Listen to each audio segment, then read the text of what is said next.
जय झूलेलाल। मैं हूँ आरुषि। तो आज मैं आपको सिखाने वाली हूँ शॉर्ट में, जैसे हिंदी और सिंधी। आप देख लेना, जो मैंने लिखा है वो ऊपर वाला हिंदी है और फिर ये लिखा है सिंधी, फिर हिंदी, फिर सिंधी। ठीक है। अभी जैसे चल नीचे जाते हैं, सिंधी में चल को हल, हेठ, हलूं, ता। जो जिसके नीचे है मैंने वैसे ही सेंटेंस लिखा है ताकि आपको समझ में आए। अभी जैसे चल नीचे खेल कर आते हैं, हल हेठ रांद करे अचूता, या फिर खेले खेले। इधर लिख देना आप, मैंने अभी लिखा नहीं है।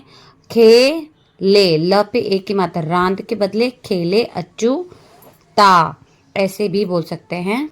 तो अगर ऐसी ही वीडियोस आपको जाननी है, आपको समझनी है, बोलनी है, तो प्लीज़ मुझे कमेंट करके ज़रूर बताएं और प्लीज़ इस वीडियो को सब्सक्राइब ज़रूर करें। तब तक